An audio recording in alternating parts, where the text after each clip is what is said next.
Halo semuanya, pada kesempatan kali ini saya akan menjelaskan tentang model pembelajaran Project Based Learning atau biasa dikenal dengan PJBL. Sebelumnya, perkenalkan, saya Alexis Kristan Wibowo dengan NIM 221134018. Presentasi pada hari ini berisikan pengertian, sintaks, karakteristik, kelebihan dan kekurangan, modul ajar, media ajar, dan materi ajar. Yang pertama ada pengertian dari PJBL. Menurut beberapa ahli, PJBL merupakan pendekatan inovatif di mana guru bertindak sebagai pembimbing yang mendukung siswa dalam memahami teori dan berpartisipasi aktif melalui proyek. Siswa memecahkan masalah nyata, memahami konsep, dan mengembangkan keterampilan berpikir kritis. Guru mengatur pembelajaran dan memastikan kelancaran proyek, sementara siswa belajar berkolaborasi dan membuat keputusan dengan mempertimbangkan konsekuensinya, yang dimana model ini dapat mengembangkan holistik siswa. Selanjutnya ada sintaks dari PJBL. Yang pertama, persiapan pertanyaan penting. Ini guru menyiapkan pertanyaan yang relevan dan yang penting terkait dengan topik materi yang akan dipelajari pada hari tersebut. Yang kedua adalah perencanaan proyek.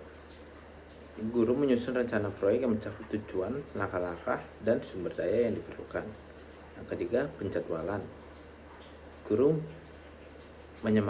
menyepakati jadwal yang jelas untuk melakukan proyek, termasuk waktu mulai, waktu selesai, dan tenggat waktu jika itu menjadi sebuah proyek jangka panjang.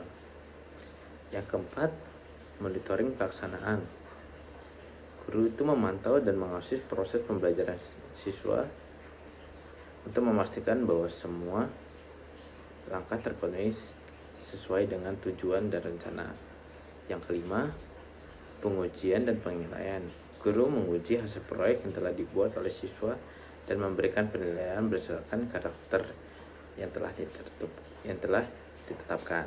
Yang keenam, evaluasi. Guru melakukan evaluasi terhadap pembelajaran berbasis proyek secara keseluruhan, termasuk efektifnya dalam mencapai tujuan belajar dan potensi perbaikan untuk pembelajaran ke depannya.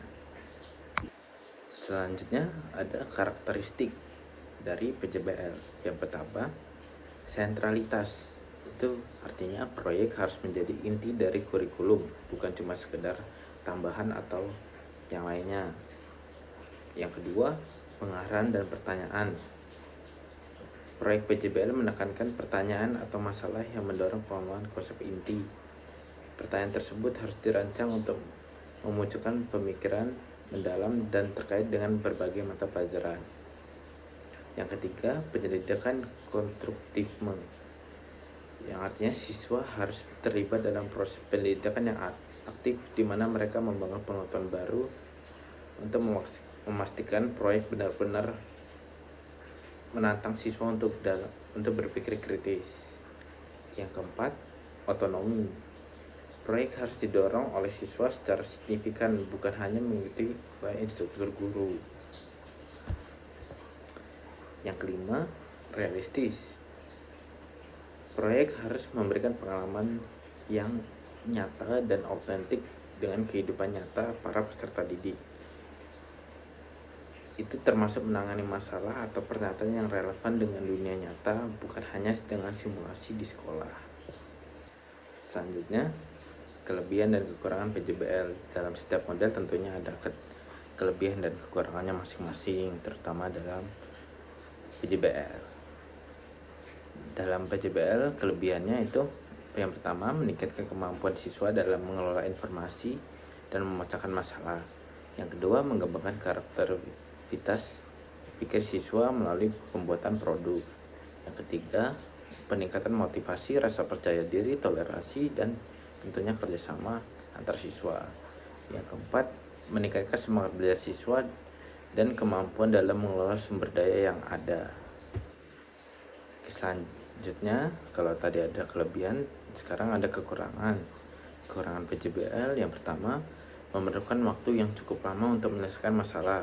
Itu karena proyek itu tidak berlangsung hanya sekedar cepat seperti metode yang lainnya. Yang kedua, membutuhkan biaya yang cukup besar karena harus membeli sumber daya. Yang ketiga, kebutuhan akan perencanaan yang teliti dan alokasi yang cukup lama, seperti disampaikan poin 1. Yang keempat, ketergantungan pada asisten laboratorium untuk mengawasi siswa selama praktikum berlangsung. Selanjutnya ada modul ajar. Ini adalah modul ajar saya dengan model pembelajaran Project Based Learning atau PJBL.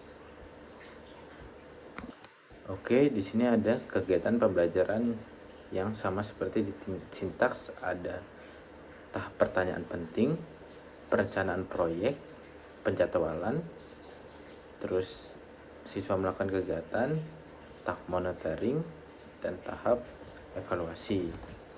Oke, dalam modul ini ada refleksi yang digunakan untuk mengetahui apa yang dipelajari siswa pada hari ini juga, dan ada refleksi guru untuk mengetahui pembelajaran ini sudah baik atau belum untuk dilaksanakan ke depannya. Terus ada asesmen dan penilaian yang untuk nilai seberapa sikap, pengetahuan, dan lain-lain siswa.